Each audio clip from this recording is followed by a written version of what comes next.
What's going on, everybody? We are back for another episode of Not Cool in High School Horror, and I am joined now, hopefully by my permanent co-host, Chuck, Charles, the God, whatever you want to call him, Horrorprints. We do bond over pro wrestling and also horror movies and pretty much all things pop culture. I don't think there's not much that we're into that's different. Like I don't think there's one thing that you're into that I'm like, I absolutely hate that. We haven't met that impasse. No, yet. we have not crossed that bridge yet. I'm sure there's something, but I think the thing that you probably like more than I do is deathmatch wrestling. Yes. I can enjoy it if I don't know who's performing. Oh, okay. If I know who they are and I become friends with them, it scares the shit out of me. Yeah, I can understand that. And too. you have become friends with pretty much every deathmatch wrestler. A few of them, yeah. How the fuck do you mentally put yourself through like they're gonna do this and like not freak the fuck out for them? Well, I know that I have a good idea that they know what they're doing more than most of us give them credit for. Yeah. And that they are professionals and they don't really do anything that they couldn't do or they wouldn't trust their partner to get in the ring with them if they, wouldn't trust them with their life. Yeah. So it's at that level of an understanding with it, and a lot of them are like J.J. Allen with POR stunts. Like he does stunts too, and there are other people that have done stunts from deathmatch. That have left deathmatch and gone to become stunt people, like Sick Nick Mondo. Oh, really? That's what he does now. He just does production work and stunt crew stuff. Have you seen there's a lot of wrestlers making the jump to the fucking Savannah Bananas? Like Puff is a Savannah Banana Get guy. out, really? I think I seen him on one. There's like a few like wrestling commentators who have become Savannah Banana people. Like they're snatching up like people in the wrestling world. Oh, have they done anything at the Iron Pig Stadium yet? I don't think in so. In Lehigh Valley? That might be too small for them now. They're big. They're Major League Parks now, right? They're doing football stadiums. Wow. They're turning football stadiums into baseball fields. Wow. Weird and wild stuff. Have you ever watched a game yet? No, just some highlights. You should definitely check one out. Love it. Yeah, it's on HBO. Okay. HBO, if you have Max, HBO Max. Oh, it really? Yeah, I watched it the one night, and it was a rain delay. Okay. And the rain delay, I was like, anytime you watch rain delay baseball, it's just commentators talking the whole time.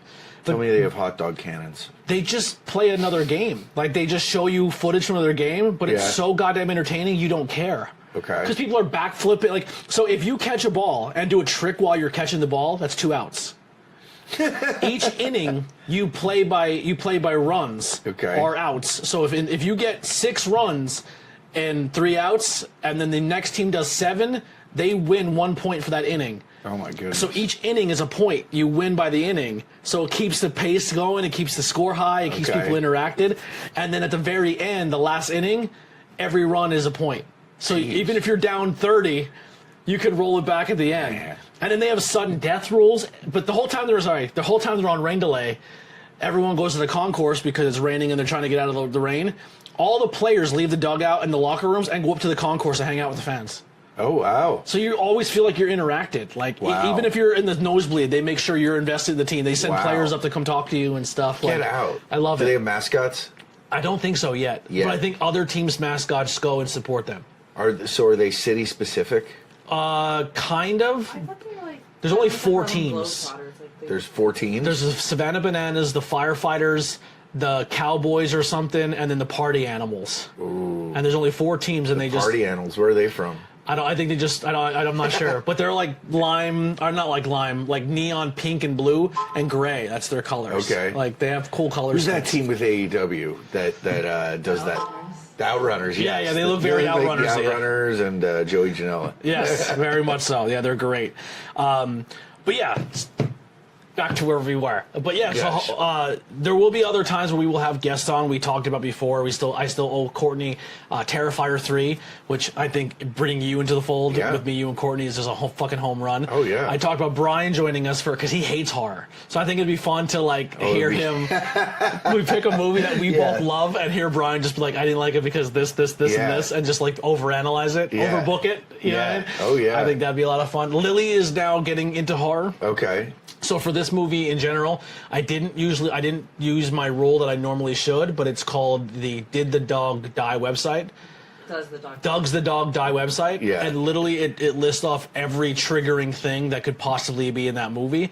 because she struggles with sexual assault in horror movies. Okay. If there's that, she's like, donezo. And I understand that. I respect it. But there's a lot of horror with that. I had this conversation earlier this week with someone, and I said the same thing. I was like, it's not something I sought out, but it's something that I started seeing in like mid-2000s like cinema. More like when Grindhouse and Devil's Rejects, and they did remakes of everything, and it was like this rebirth of 70s culture, and like with that came the horrible stuff that was outlawed because we could see it now. But yeah, it's not anything I want to reoccurringly go to as a subgenre in horror. Yeah. If I don't have, like, it's tough. It's tough. I don't. One of my favorite movies, the whole premise is based on the sexual assault at the beginning. I Spit on Your Grave. Oh, sure. Because I think the comeback to that story is so satisfying. But the beginning of what she goes through is tough to watch. Yeah. Yeah.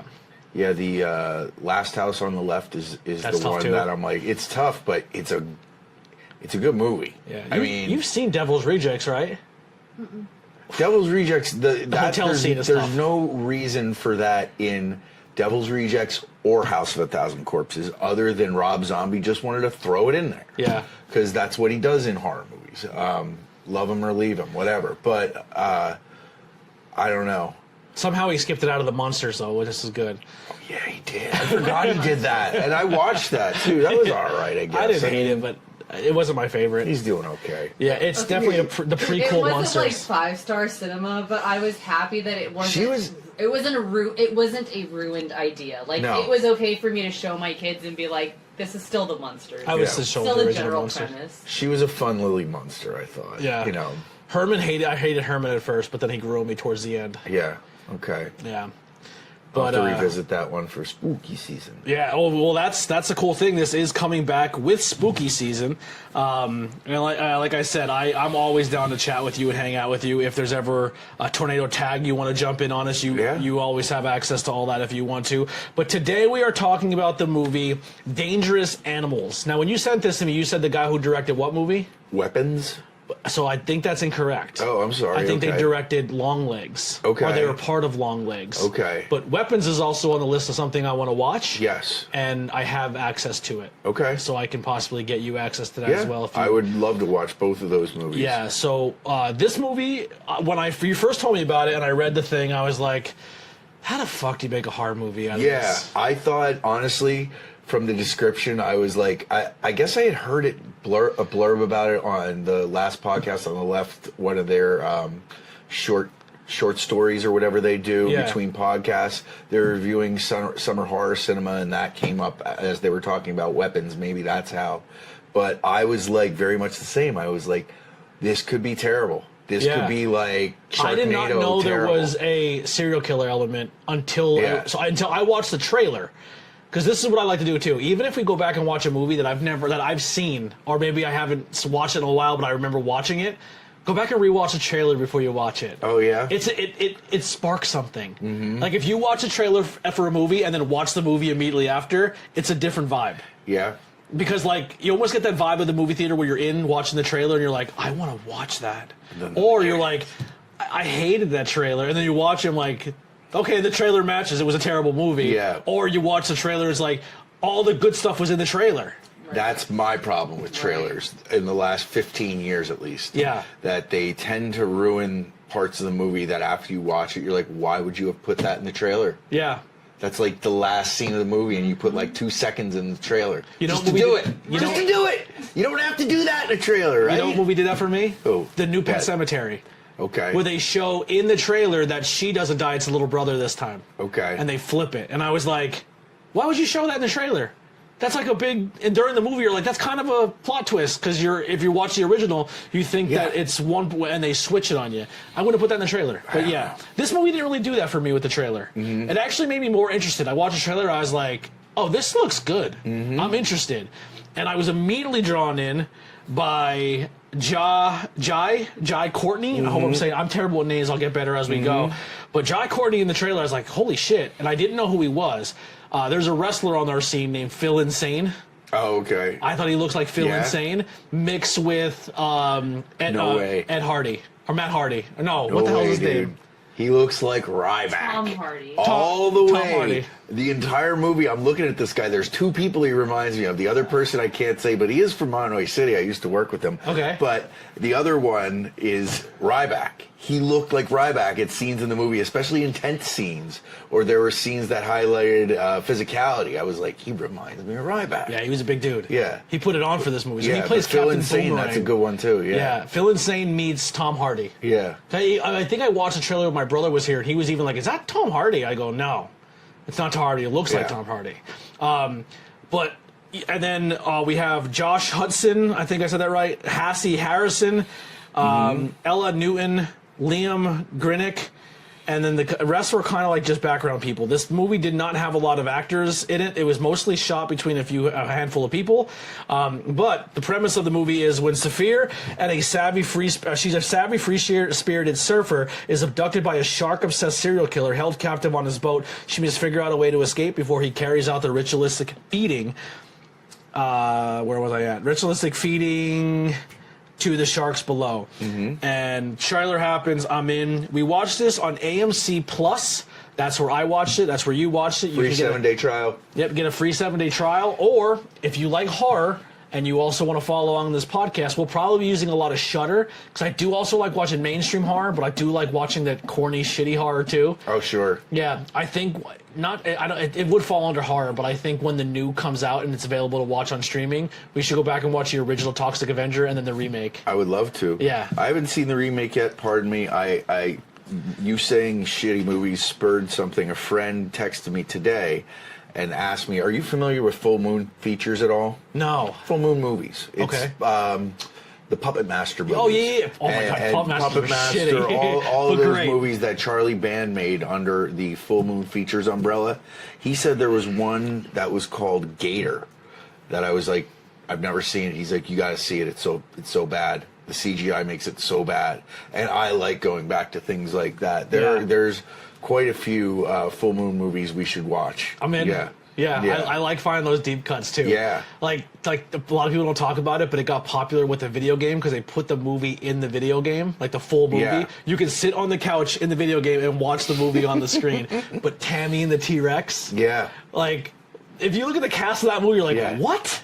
And they're like, yeah, Paul Walker's in it. He gets killed, and they put his brain into an animatronic T-Rex, and he terrorizes the city. Yeah. Oh, and his love interest is Denise Richards. You're like, fucking, how did they get in this movie? How did all this happen? So AMC Plus also, if you do that, to kind of go back, you also get Shudder, which is included with that. So definitely, if you want to follow along, that is a good service to have. Does Joe Bob still do his show like every quarter at least on I believe Shudder? so, yeah. I haven't watched it in quite a while. I'm sorry. But Dragula's on there too. I was going to say Dragula Titans just came out with a new season. Oh, yes. It's like a drag show, but it's all horror based. Yes, really that's right. fucking With good. the Boulay brothers, is Yes, it? yeah. Yes. They're amazing. So when I first heard about this movie, I thought this was going to be more along the lines of I think it was a movie called Frozen, where a bunch of kids get stuck on a ski lift. Yeah. Great movie. I love that movie. That's a good movie. I love that movie. The whole movie takes place on a ski lift, and it makes me so happy that like I have a 13-year-old niece who grew up with the Disney movie Frozen. It makes me so happy that like now I can say to her and friends, "You want to see the real Frozen?" Because they're that old now. Like they ask me what horror movies they should watch or not watch. Good horror movie. It's a psychological one. Yeah. They're stuck on a ski lift in the middle of a blizzard. It's sick. It's pretty cool. You gotta watch it. It's a winter horror movie. Yeah. It's definitely like something you should save for after Christmas. That long stretch of winter. It's cold. Yeah. The cold Sit at movie, home and eat soup and watch that. That and like Hateful Eight. I have a picture to show you later. Okay. So you pop into our brains in this household a lot, whether it's wrestling or horror or soup. Our soup. Big soup guy. A big soup guy. I like soup. But yeah, this one's going to fall under psychological thriller, horror, and thriller. It gets a 6.4 to 10 on IMDb. Its Rotten Tomato score is a 76. Towards the end, I just want to kind of mull over as we're talking about it, but I usually do a 1 to 5 scale, kind of like the Untapped app. So like one's like a decent movie, 2's a good movie, 3's like watch it again. 4 is unbelievable. 5 is the perfect movie. Yeah. I try to protect that 4. So 2 and 3 is still a really good score for a movie. Yeah. So we'll kind of dive into that. We'll see how many out of 5, how many sharks we give it. Okay. All right. Yeah. All right. So we start off this movie with the main character, which his name is Bruce Tucker in this. So I usually suck with names. Bruce Tucker, he has a couple on the boat, and he's going to have them do a shark tour. Now, once you watch the trailer and you know he's the killer, you're like already kind of waiting to see how he's going to do it. But I think the movie does an amazing job cinematically. I think there's a lot of really good cinematic stuff in this movie that they visually show you but don't explain, but it makes your mind want more. Yes. Which I think they do really well with this. They were very good in how restrained he was in the initial set. Like, the movie starts, and as you're watching it, you're seeing the interaction of the characters, and things start fleshing out, and then it abruptly stops. I'll just say that. Yeah. And you get cast into the feature credits, and the story changes. And I stopped for a moment, and I said to my friend Sam, I was watching it with my girlfriend Sam, that I was watching it with, that I was like, oh wait, did the story just change? Did they just set that up in front of us as to the theme of the movie? And like, yeah, that was it. Yeah. You know, like, and which I liked. It didn't give you too much time to stew on the characters that were just developed for you. It was more like, no, this is what you're going to see happen to the He was really good at giving you a false sense of security. Yes, and like not dwelling on things too much, you know, that it got stale or boring, you know. That was cool. So we'll do a couple minutes of banter with, I guess we'll say, without spoilers, and then we're going to have a part in this where we are going to say, hey, from here on out is spoiler warning. So if you're watching this first, up until we tell you, we will not try to spoil anything. We'll talk around things. Yeah. You did that in the beginning. Yeah. I was like, oh, that's perfect, because I didn't actually tell you that was a part of the bit. And then we'll say, hey, from here on out, go watch it, come back, give us another view, and then absolutely, and then check out the thing. Another thing I think would be a lot of fun too for bonus content. Even if you're not here, I might record them by myself or with Lily. But I want to put a camera on, almost like a watch along with us, where like, hey, you could put the movie on and then put the YouTube video on, and we could watch it together and talk, like Mystery Science Theater almost, or like explain how we feel, and then you'll see the watch along and as bonus content if you're a paid member, and then you can come and listen to the review with us, or maybe that'll inspire you to go watch the watch along with us.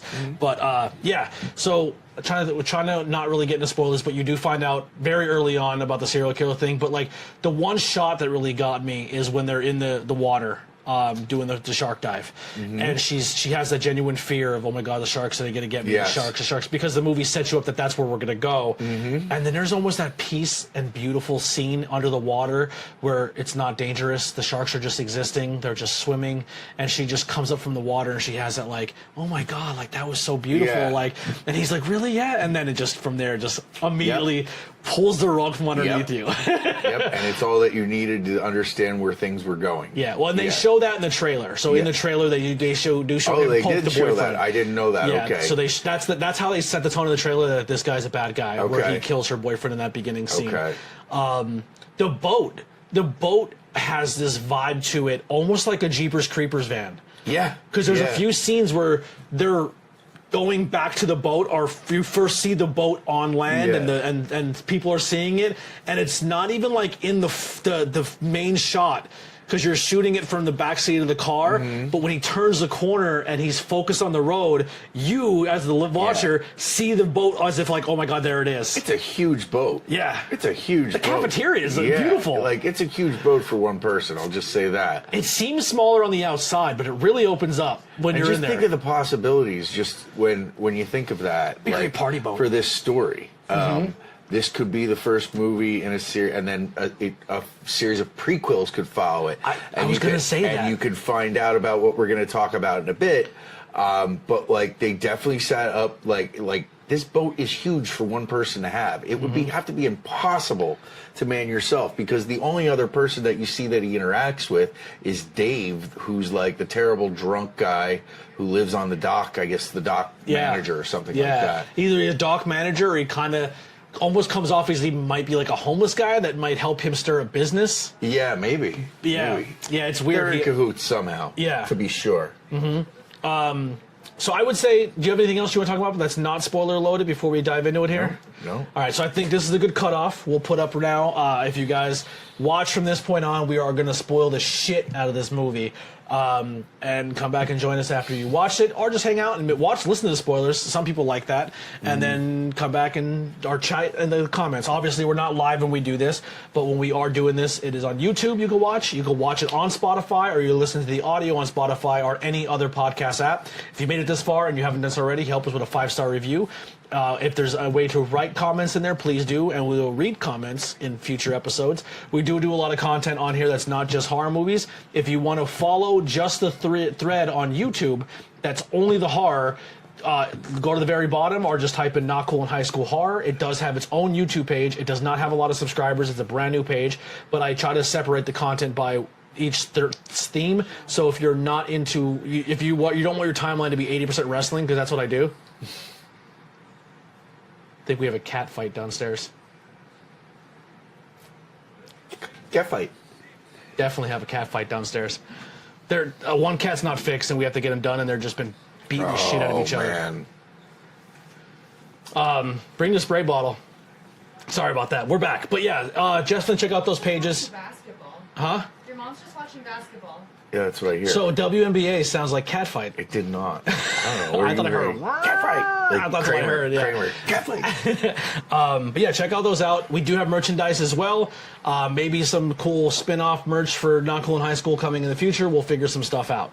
But yes, so spoiler alert, we're in the beginning. He kills the couple, but keeps one, and then that's when he looks at her and says, what does he say? He goes, welcome aboard, or something. Yeah. And then that's when they kind of jump into the next character, Zephyr. Yes. Yeah. Yes. Cool. American. This does take place all what? That does take place all in Australia. Yes. And it took me a second to realize that. Yeah. Yeah. Because she's American, and you're like, oh, okay, so maybe that one guy just is Australian, you know.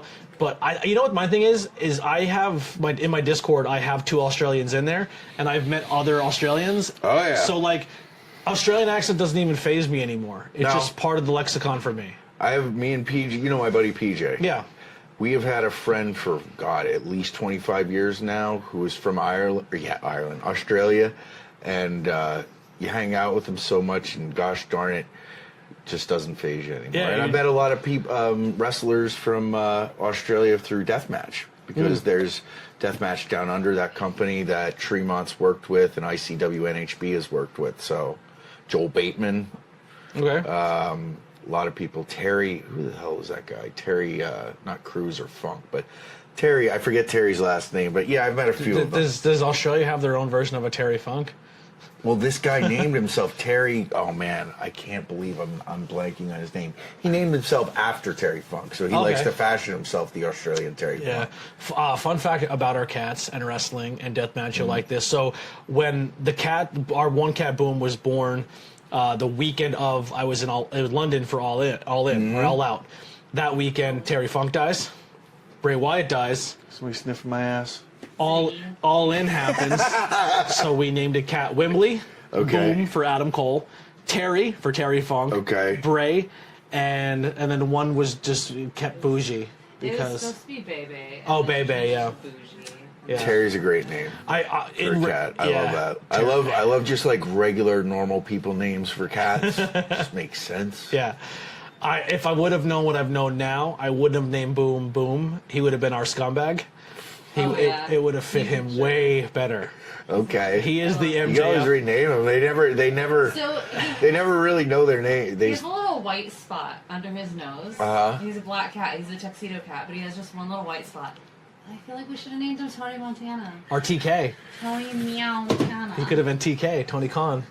Yeah. Oh, did you see that in wrestling news? Was it yesterday or today? They it got leaked that WWE behind the scenes they call him like Snowball or something or like that. King or Snow something. King, like something to do with it's always snowing around Tony Khan. Yeah. But they're not. They're living in their head rent free, and AEW has gotten better at not letting them live in their. You're absolutely and it made their product right. better. That I haven't watched it yet, but I heard that WrestlePalooza was junky. It's horrible. It was one like good match. A kind of like a Raw, which Yeah. But meanwhile, like I have friends down in Philadelphia that never watched wrestling, and they went to that AEW residency, and now they're AEW fans. They rent it all in. They were like, "Did you watch it?" I'm like, "No, I had to go to a wedding." Yeah. But I love that. Yeah. There are people that never watched wrestling. Yeah. But they're like athletic type people or artists, so like they get it, you know? Oh, you're going to have a lot of wrestling run-ins on our horror podcast. Just put that out there. But yeah, so... so opening scene. Yeah, we have her... Zephyr. Yeah, her kind of showing that she's kind of a vagrant. A beach rat, some would say. Lives out of her van down by the beach. Boy. She is the prime candidate of getting kidnapped because she has no family, no friends, no contact. No family, no friends, no contact, and no protection. She has no mace, no taser. Like she's got bread rolls. She's got balls is what she's got. And then she meets this dude who looks like the kid from Entourage, but younger. Yes. He's a very pretty man. Very pretty man. Very pretty. Like I was like, he looks like a model. Yeah. He looks like a model. He has these like, enchanting eyes. Yeah, and that's why she goes and helps him, because why else would you go with a complete stranger man who needs their car jumped? That's true. That's not anywhere near you, and you have to drive. Like, everything, like the whole time we're watching it, we're like, oh, so we thought he was the guy who was going to take her to the serial killer. We thought he was like because the first thing he says is like, I'm not a serial killer, and I'm like, that's exactly what a serial killer would say, bro. I have to say, I give it to him though for his persistence. He believed, and he eventually found her, man, and he made it happen. Yeah. But he is, he's corny as fuck in the beginning, but it works because how he looks. Yes. If he was ugly and was trying those moves, she would have denied him immediately. Oh, man.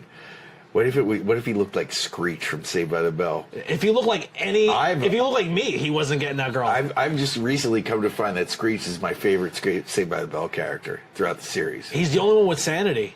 And he's actually a nice person. Which is weird, because everyone else in the show sucks.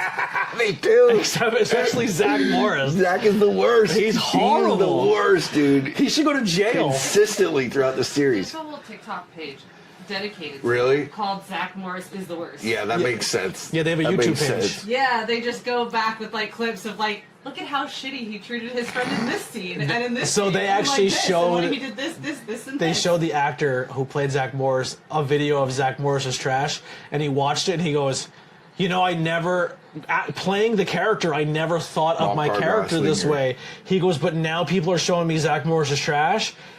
I see myself in a whole new light. Yeah. He's like, I was not playing the character to be that, but I am a sociopath. Like, I am really bad. Yeah. Yeah. So you know that this guy, the serial killer, was definitely watching Saved by the Bell as a kid. Yeah. It's gonna be in the prequels. Don't worry. I was thinking the same thing. We'll get into. I was gonna wait till the end, but when you said it, I'm glad we're on the same page, because I want prequels. I want more of this character. It's a great way. Good villain. Mm-hmm. It's a great way to expand on a story in a way that people aren't used to, right? Yeah, I think another thing that makes this character, the protagonist female, different from any other Scream Queen or Final Girl, is she almost like plays into the psychological role of the character, of like the guy who abducts her. Mm-hmm. Like, she's immediately telling him straight to his face, go fuck yourself, you have mommy issues, there's something wrong with you. And it shows that it bothers him. Yeah. Like, she knows how to cut deep. Yeah. Because she's been that survivalist type girl her whole life. Yeah, well, it probably speaks to a lot of people that are serial killers, deep-rooted fragility mentally that drives them to kill people. Yeah. It's always got to be based around something, it seems. You never really get into why he does what he does. Not yet. But he just says it's my calling, which is another reason why so many questions and not enough answers. Like, the whole where he just gets drunk and dances to that song. Oh, yeah. That was a fantastic scene. Yeah. That's Buffalo Bill Worthy style. It was pretty funny. Yeah. It was pretty funny. It's unsettling, too, though.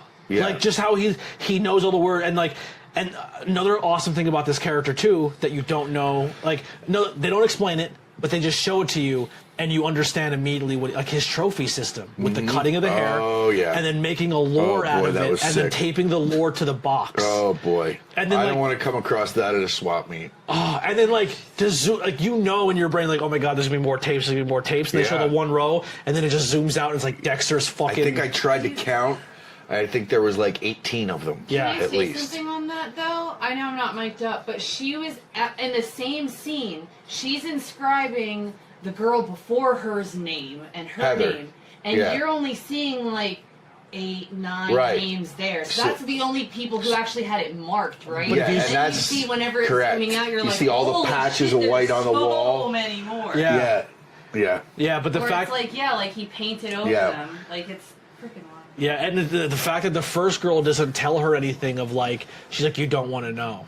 Like Yeah. she's seen what he's going to do with the bait in the system, and then it's almost like he keeps one around to show the next one what he's going to do to the next person. Yeah, that's definitely what she knew. She had to have known at that point that he was exhausted with dealing with her, using her, whatever he was doing, which was another thing about this movie that this is why it came up when I watched it, because after we got done, we were talking about it, and that's what came up about, Sam was saying, I'm really happy they didn't go down that road to show him,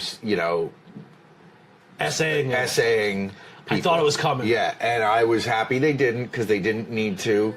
And it was good that they didn't. There was not even like a sexual element to him with the girls, because even when he walks in and clearly sees the one girl's not wearing a top, Right. he doesn't make it a point to even care about it. Right.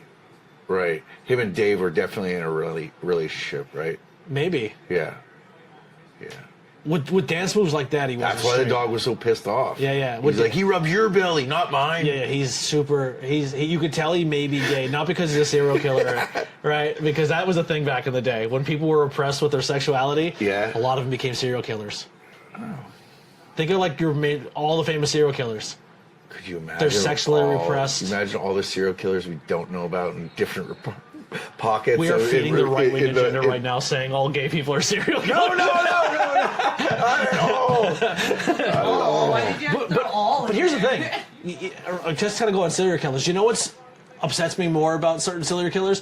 They'll talk about how Ted Bundy was gay, but they never talk about the fact that he also went after women, but also he is maybe 6 or 7 victims who are underage girls that he also did stuff to, and they almost leave out the pedophilia aspect, but latch on the fact that, because I definitely think there was an anti-gay movement with serial killers too. Yeah, there's a bunch that we didn't know about, but they pushed forefront the gay that's ones. like that. Yeah, I could understand that from watching true crime shows like Unsolved Mysteries and such, like in the 90s, I guess early 90s. They pushed that agenda. Yeah, it was definitely something that they were pushing. Yes, You're good. You can talk. Yeah. We're laid back. We're just drinking beers, talking horror movie. What are you drinking? A pounder? A snubby. Little Coors Banquet. Coors Banquet. Austin just came in to hang out. But yeah, so that aspect was cool. Spoiler alert, because the movie you didn't watch. We're talking about dangerous animals. But so we were talking about trophy the systems. The trophy systems, but before that, where we were was talking about her Zephyr meeting Moses. Yes. Is it on the beach? So they form a fast friendship. bang first night. They bang the first night. Good for him. He's not used to that. Banged in her van in the driveway when Yeah. he had a full house they could have went into. Yeah, and then like he offers to make her food, and she's like, you know ghosted what? Your peen ain't that cool. I'm out. I'm gonna go catch some waves. Yeah. I'm gonna get out of here. Yeah. And there was a scene too that's super relatable for us guys. Sorry, ladies. But like he texts her and he's like, "Can I come join you?" Yeah. And she writes, "I would love that." And then her girl brain kicks in. And then she deletes it all and she goes, "I have to say something that shows I'm interested, but still have to play a fucking game and not show you I'm interested." No way. That's exactly what she did. No. What she said was, "You're not reading the deeper fucking messages there, honey." She said, "It's a free beach." I'm hurt, and I don't want to hurt other people, and I know this already, so I'm going to push him away before he can hurt me more. Girl brain.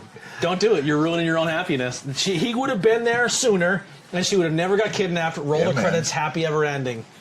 Yeah. So Smart enough to freaking look at So shape earlier. yeah, she goes to the beach to catch the early waves at this point off of the beach, which he is describing to her earlier, saying there's a blue bench or something, right? Yeah. He's talking about being out on the, like, past the waves and just focusing on this blue bench, and that's how you catch all the righteous waves on the break.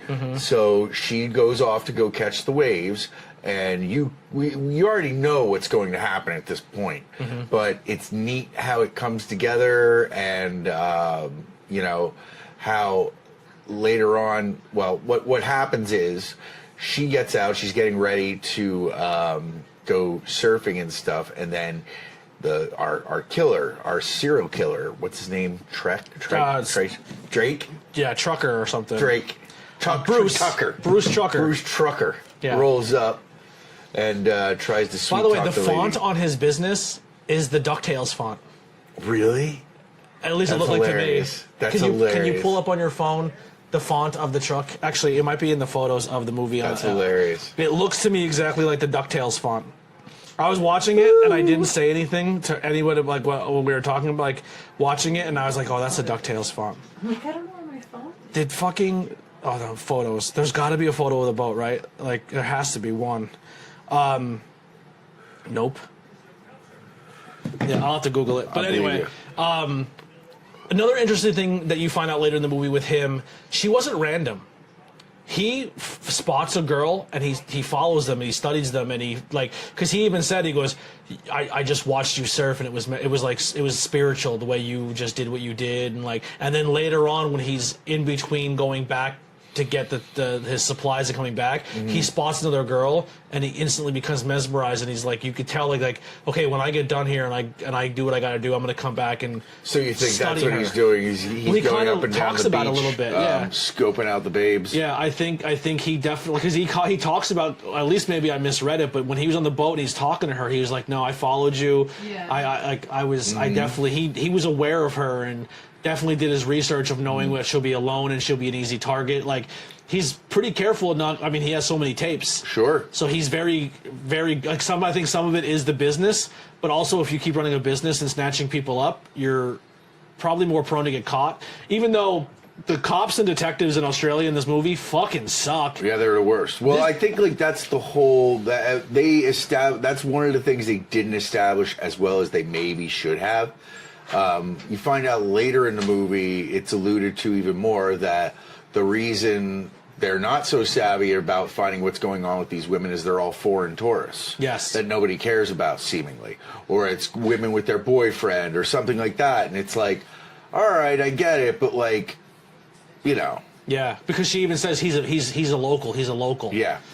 Yeah, I do remember. That's another thing they didn't establish, but definitely there's a plot. But they did say, I did notice too, though, like, she had just met up with this guy, right? First time meeting him, and whenever the other girl, the first girl, she says, "Oh, there was this guy, but it was like my first." Oh time yeah, it meeting wasn't up actually with her him. longtime boyfriend. They just They met had up. just met that day.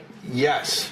Yeah, Yes, they did. I forgot about that element too. Yeah, that was interesting. Yeah. Sucks to be him, man. Fuck. So Yeah, there's something to go back to the two with because later on it's interesting that he doesn't just kill the dude right away, because it seems like he's not interested in the males, but he kept this one, maybe for the plot of the movie, but he didn't just off him right away, which I thought was an interesting choice. But yeah, They wanted so to find something to hurt her because nothing at that point. or he was. didn't have someone to watch, because when he videotapes too, there's a whole other element of this character that they don't talk about. Once again, this movie has tons of elements that we're theorizing just because of what the movie told us, but it just makes sense. But they don't. There's no details or description, Right. but it almost just like alludes to your intelligence as an audience member, where it doesn't feel like it has to spell it out for you. And they do a good job of, like, if you're a horror fan, you'll connect the dots. Or like a true crime fan, you're like, Yes. oh, this is. You almost profile him as you're watching it. But his whole thing too is he's kind of voyeuristic, where maybe instead of the sexual nature of his crimes, it seems like he likes watching the soul leave the body. He likes that last glimpse Yes. of, like, life leave, and, like, that does it for him. Like, he gets Yes. an adrenaline rush off that, but then he also wants to videotape the person watching their reaction to watching the same thing he watched. That realization of, oh shit, I'm next. And he just, that's what he drinks and sexy dances. Like, that's his... That does it for him. Yeah. It flicks his bean. That flicks his bean hard. And he never flicks his bean in the movie. No, that's... There's nothing sexual about any of this movie. No. Yeah. No. Which is... You went with serial killer horror and didn't have to use that roles at all. So we're at the point he abducts Zephyr, our surfing American. He abducts her, takes her back to the boat. She wakes up in the hull of the boat in a room next to, and there's 2 cots in a room. It's very Saw-esque. And she wakes up next to Heather from the very beginning of the movie, who we saw her friend, who we presumed was her boyfriend, get killed by Tucker. So we're left to see them interact for the first time. Yeah. Yes. And she's hinting her in on a little bit of what's happening and what's going on, but not giving her a lot of information. And Zephyr's still kind of playing a role where she's like, all right, we're going to get out of this. Like, I'm pretty sure I can figure this out. We'll get out.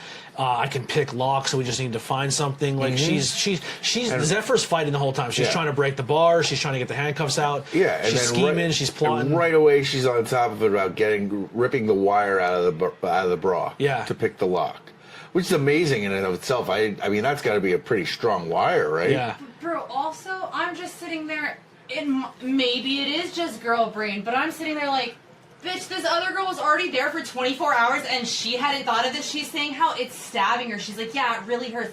The first thing I do when a freaking underwire is stabbing me is I yank the fucking thing out. Maybe she just likes complaining about it. Yeah, she's a complainer. Yeah, but also it shows the stark contrast of Zephyr has not seen death yet, or hasn't seen the monster she's dealing with, and this other girl did immediately.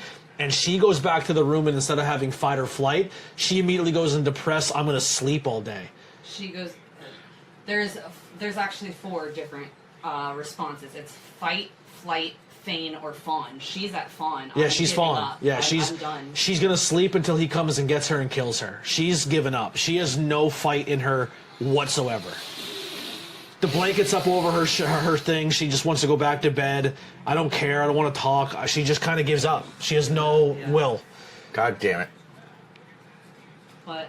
I'm just saying, God damn it. Oh, I thought you had something to add to that. So she almost gets a lockpick done. Yes. He comes in and gives him a sandwich and a cup of water. And he's like, hey, it's really hot in here. You got to fucking drink something. And she's trying to hide the fact that she has a wire or the thing under her pillow and that she's trying to do what she's doing.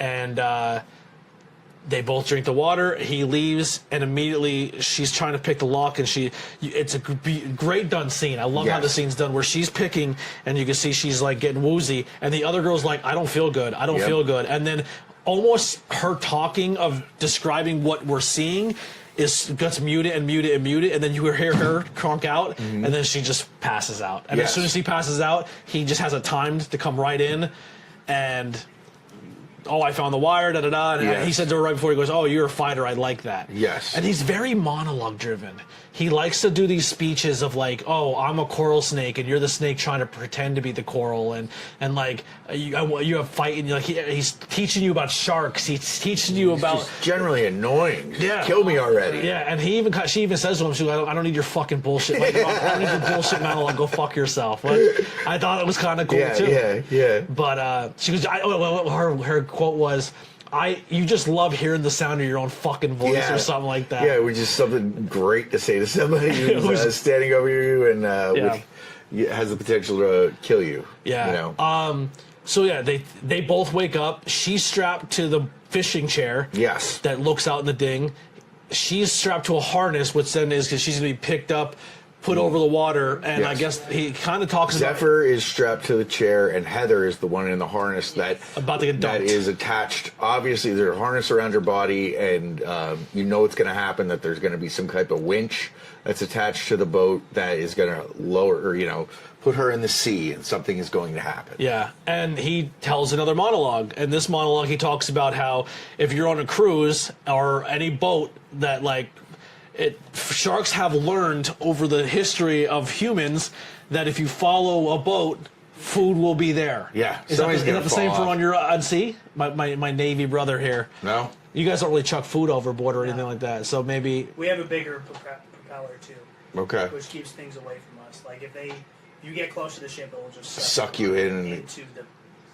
All of it. And the sharks know that. His dick's bigger than everybody else's, sure know obviously. His that. boat's bigger than everybody. They have bigger propellers. Yeah. But cruise ships, I was told if you jump off the side, you're almost guaranteed to get eaten. Like because it's almost like piranhas. Like something hits the water, they know to go because they don't know. It's like feeding a fish in a tank. Like they're just That sounds fun. yeah. Because there was a video where a kid jumps off board and they're like, "Oh, he's gone," and they're like, "Oh, did he drown?" They're like, "No, he probably got torn up as soon as he hit the water." Didn't that recently happen? Like the last year? It was like a couple years ago. No, yeah. wait, no. That like somebody jumped off the side of the Jericho cruise or something like that. Didn't that happen last year? Or like Maybe. one of those heavy metal cruises. Let's just Something. say, let's start the rumor right here. Yeah, did you hear that Chris Jericho pushed somebody off the bow of his cruise ship last They year? called out his wife for being on January 6th.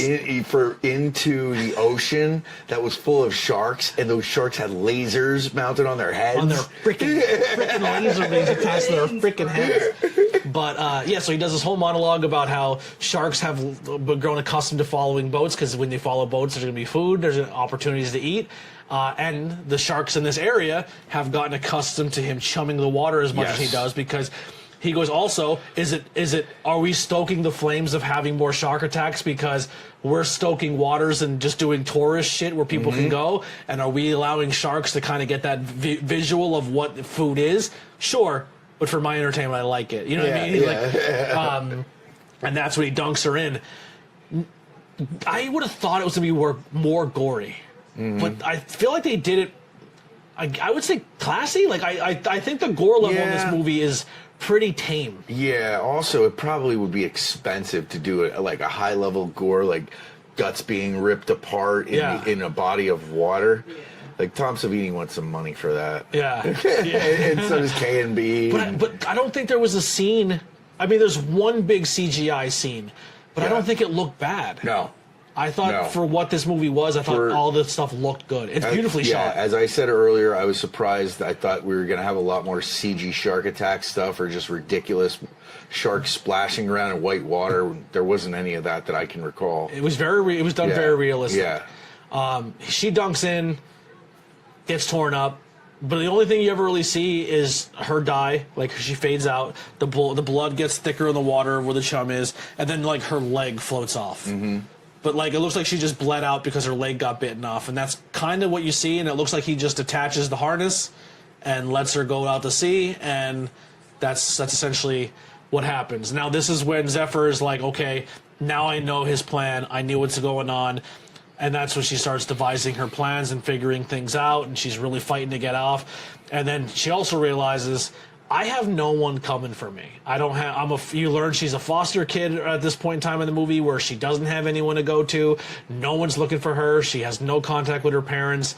The only hope she would have, and she's not even in her thought of brain, is Moses, and he is doing the greatest Batman detective work of all time. Oh, sure. He finds her surfboard. Yes. He's doing everything the cops aren't doing. Like, that's when they start sending the chopper out, Yes. which almost saves the day. But that chopper scene, it pissed me off. It was very sus.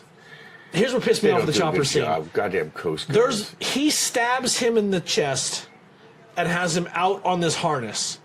He somehow gets him back in, them both drugged, drags his the blood stain goes through the whole boat. Yeah. Drags his blood stain through the whole, and then he still has the old man carcass on the bow. Yeah. How did he clean all that up by the time a fucking helicopter flies over? The only thing I could think is, I thought about the blood stains, and the only thing I could think is it's the argument that he's a fishing vessel and he's hunting sharks, and maybe he has a shark like fishing license. No, bro. By the time the helicopter gets there, it's white. There's no blood. He cleaned it all It's up. gone. Yeah, he hosed it down or something, but they don't Okay. show that. But the whole time, like, the helicopter would be there in no time. Right. Another thing about this guy, he's very observant. He knows when there's boats around. He knows when there's something that shouldn't be there, and he should be alone. We'll come back to that because he loses that ability at one point in the movie. But yes, Moses is doing his thing, and then he even says, like, "Oh, I can go on this website that watches the waves. I can go to where her car was on the security camera, see her pull in another car, and then her car never pull out and his truck goes away.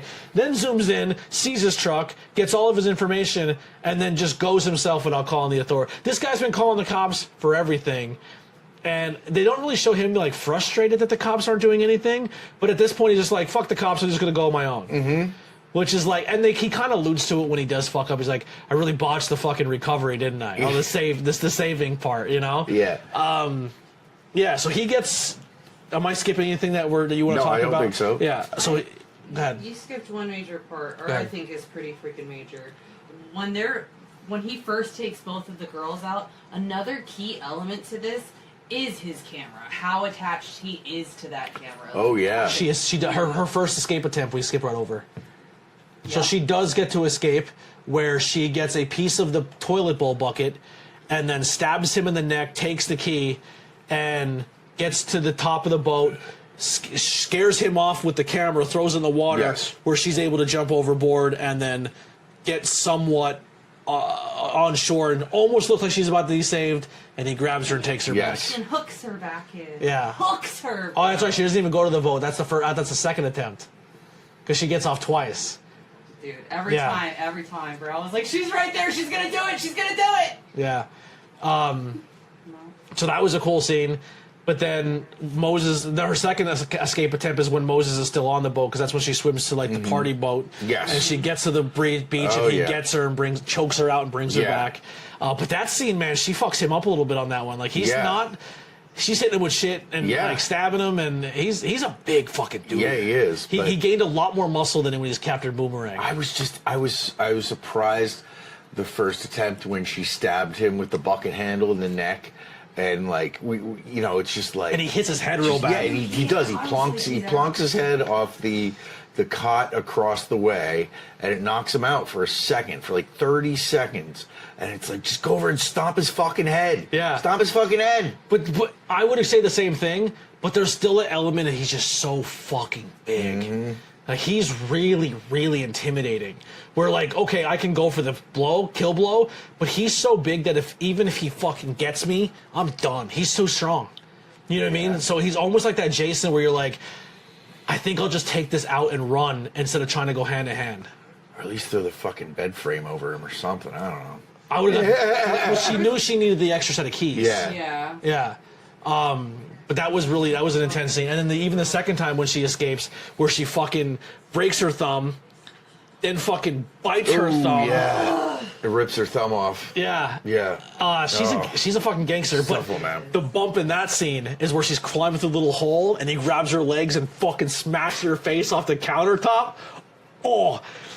And she eats it, like gets up and just like bing, hits him with a frying pan. Dude, I would have hit my face on that counter and been like, I tap, you got this, bro. That fucking hurt. Dude, he flapjacks her. Yeah, he did. Yeah. Yeah. That was great though.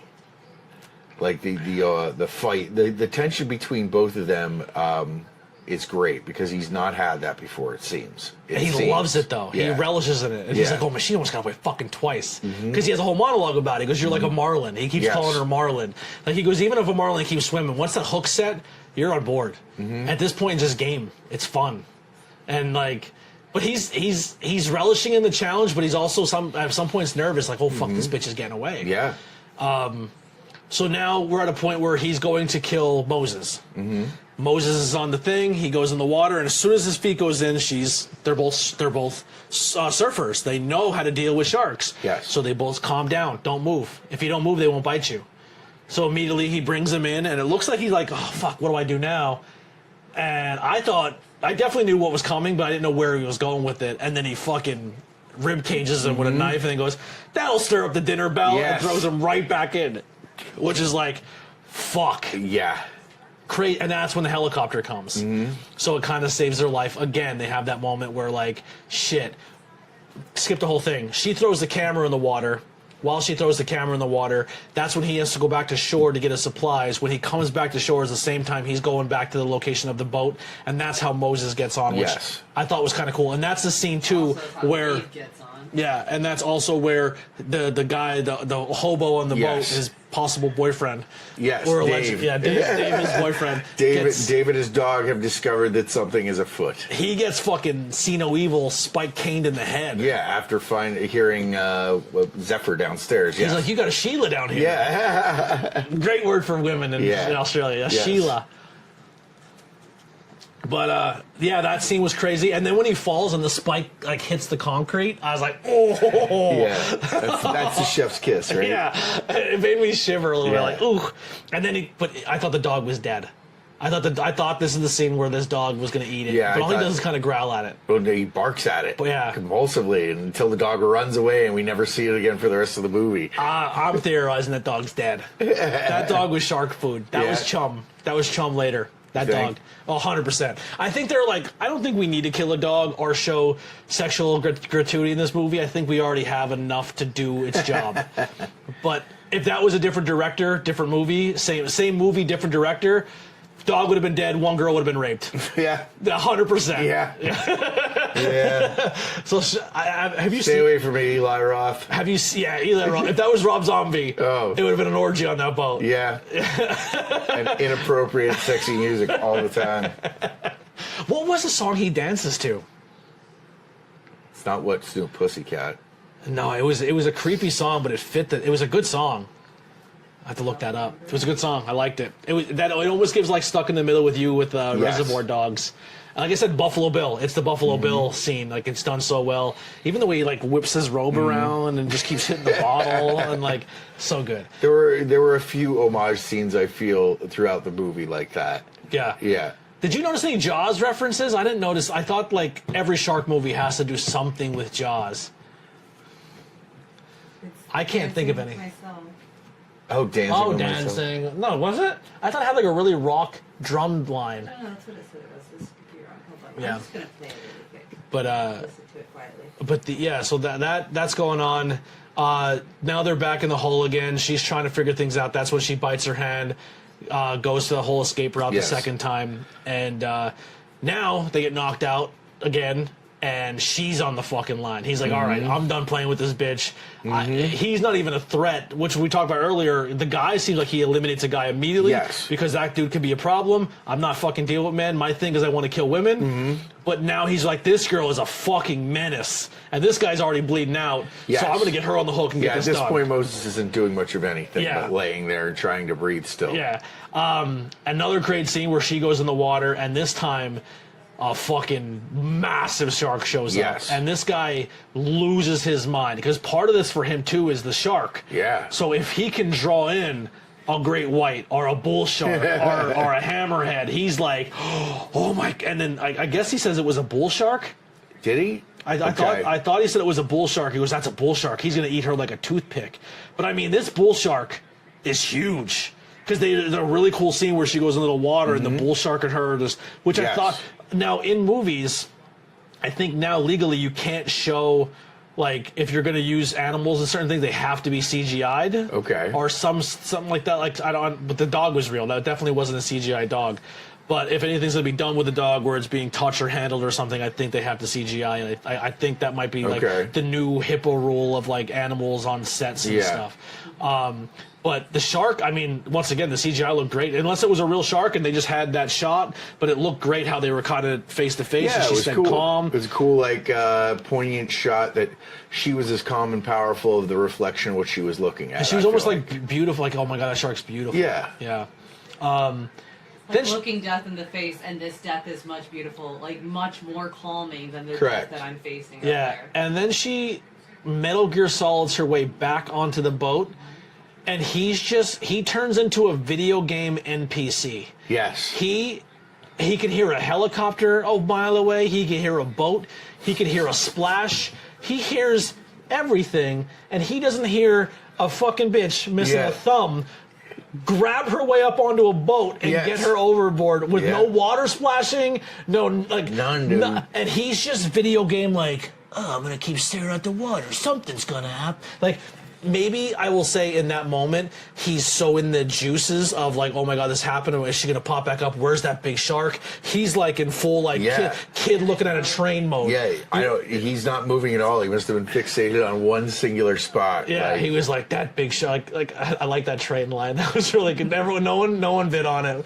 But you ever see like someone who's really into trains and a fucking train goes by and you're just like, fucking get this done, and they're just like, you're like, oh, yeah, train people. yeah, you know what I'm talking about, right? When someone sees just 38 I do. spray painted dicks on their boxcar and they're do. like, they look like the most majestic Dude. thing ever. Or did you ever talk to like somebody that's a train person and like tell them that trains aren't interesting? And You know just who's wa- you know who's a big train guy? Oh, I know. Oh, I know.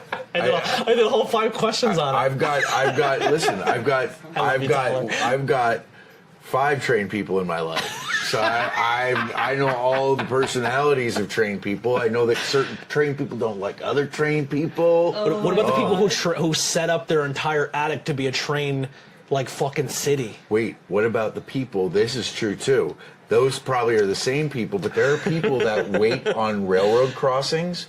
Okay, and if like the train's not on time, They're bad. or like they see people like not stopping properly at the yield signs while they're flashing, they report them to the railroad and the cops, so they get fined. They're like basically like railroad cops, Like except they're old. railroad Karens. They're like old retired guys between 60 and 80 that live in Carbon County, and they're weird as shit.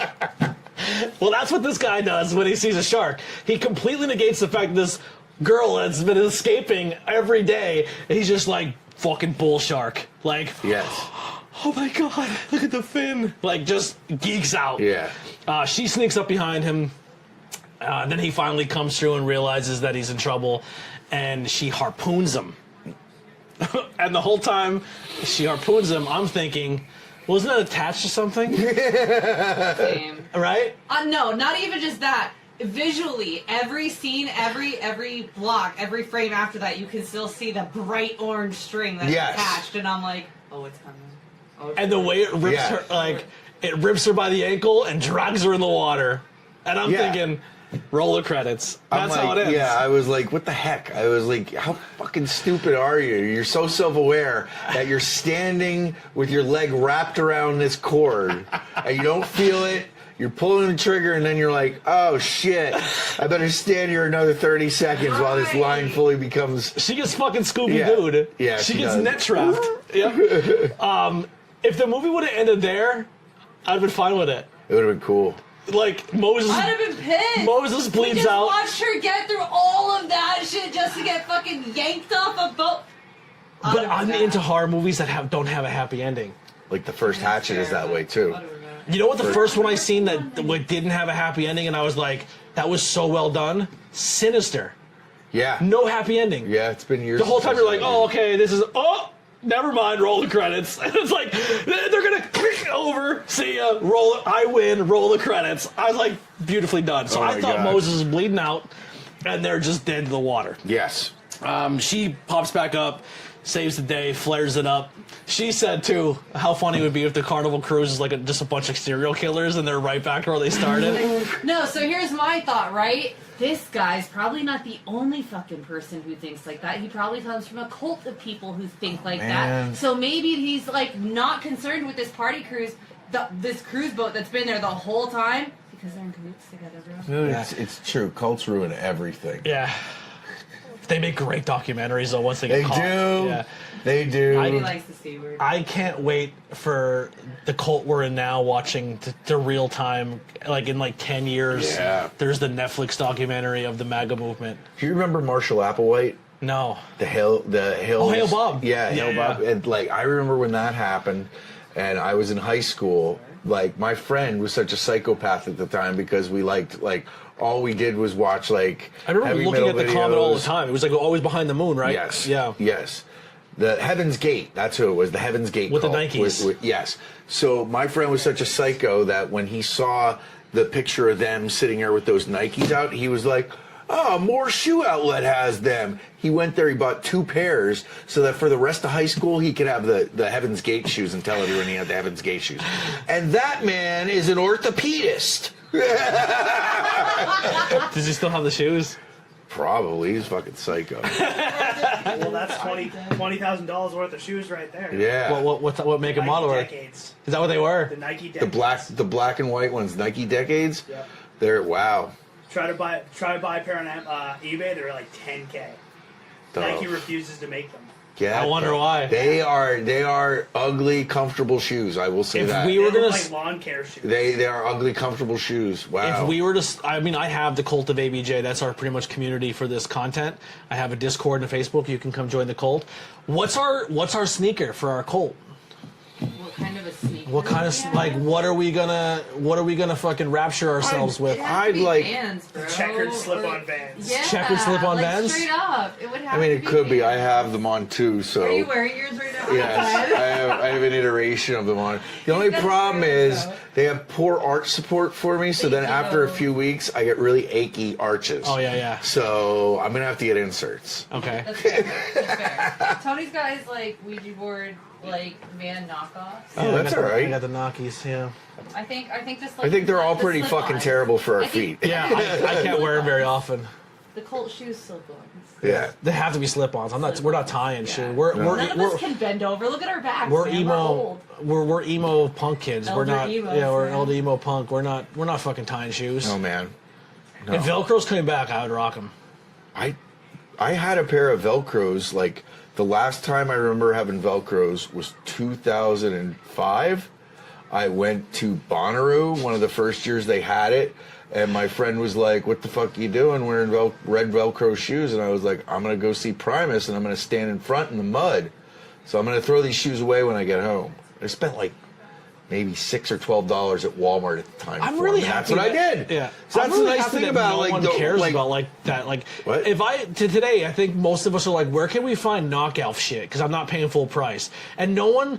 At least in our friend circle, no one makes fun of you for having fake gear. No. Like, honestly, No, it's like, that- And they're like, In I my gotta opinion- cook it, you want me to just slap it on? that's what I'm saying. I mean, I've been that way for a while. Like that was a We're sign of your truth as a friend. It Or was like- like, you're gonna bust me because I don't have like Designer kind of shit. nonsense are you talking about, man? I love like that. That was such a point of my life where that was like a huge bullying thing for yes. me of what I was oh, wearing. it was for me too. So the fact that Yeah. our tribe of people was Yeah. like, yo, you ever go to the thrift store and Yeah. find like, Yes. you know, you're like thrift store? Like, Yeah. I love how that element is out of our lives. Like high end to me, like as an adult, I think like getting a new Carhartt coat or something like that is like awesome. I think that's high end. Yeah.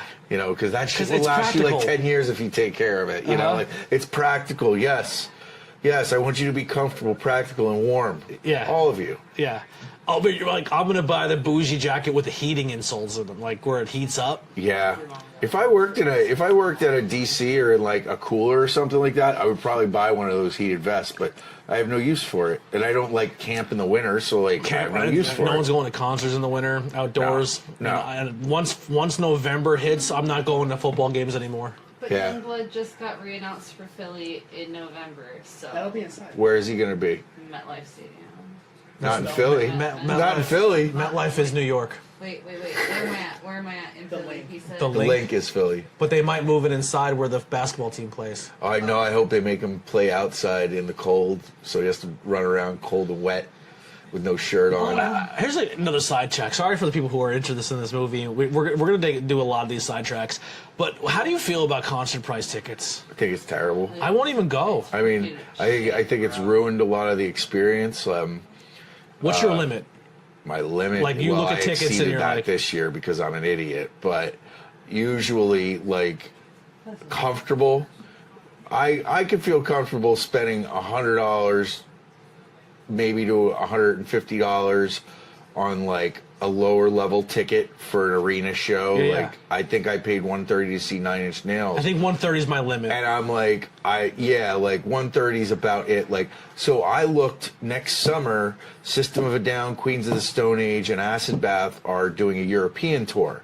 And I looked, the last day of the tour is in Warsaw, Poland, and it's at an arena, I guess a soccer arena in Warsaw, Poland. And a GA ticket, like the GA tickets are still available for floor.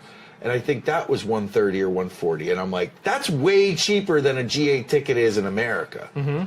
So I think they're just... Get on a plane quick. Speaking of concerts, how was fucking Ozzy's last show? It was a lot of fun. It was a lot of fun. It was a lot of...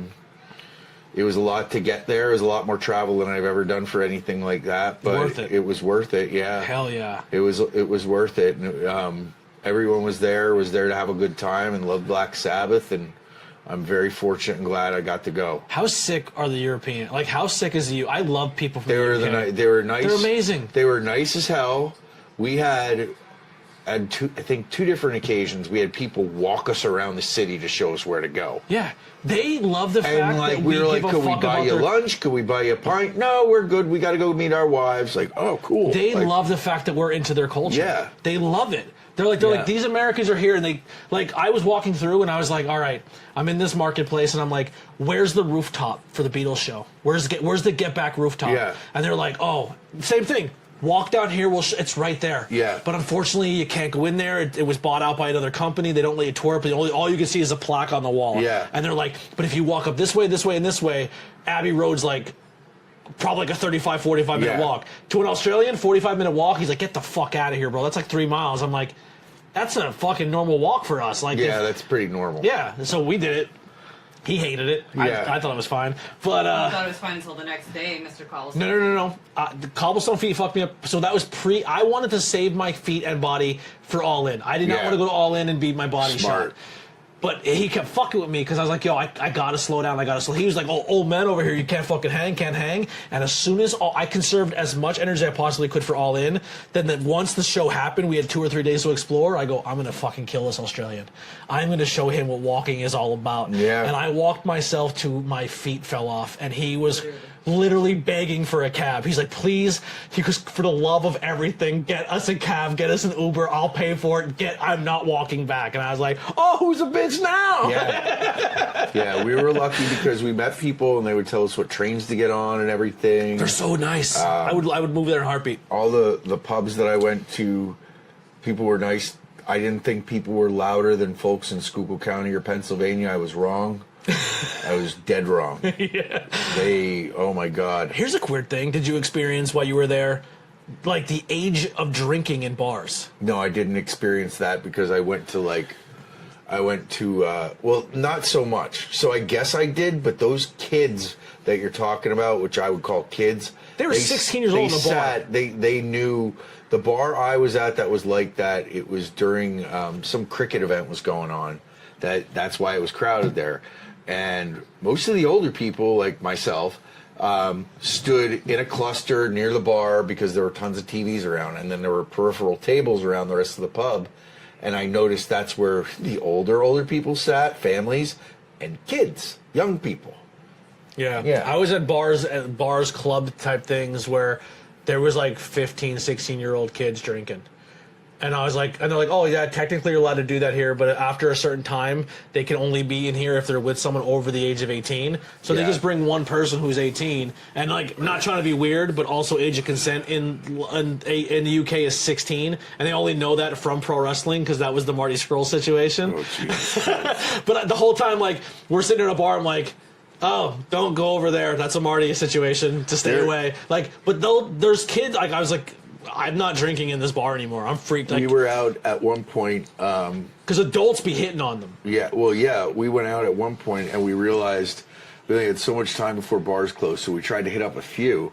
And I noticed the more desperate we got to find an open bar, the more younger kids were at it. And then by like the second one we went to like that, I turned to my friend and I was like, let's just leave. Yeah, let's just go buy some beer and go back to the room. No, there wasn't. We didn't get nowhere to buy beer. I just had weed on me. Did so you? That I smuggled. I could not find any of that. I smuggled weed. That's why. Oh, I did. I was lucky because my friend went there She went to Spain. A bunch Did you of have my a vape friends. or actually grass? I took vapes. I took Oh. disposable vapes because they don't check that shit. They don't sit there in the airport smoking it. So they just And think it's they go with They vape. think it's an e-cigarette, and you put it in your check baggage, you're fine. You're not hitting it in the airport, on the plane. You're getting it to a destination and doing it there. Yeah.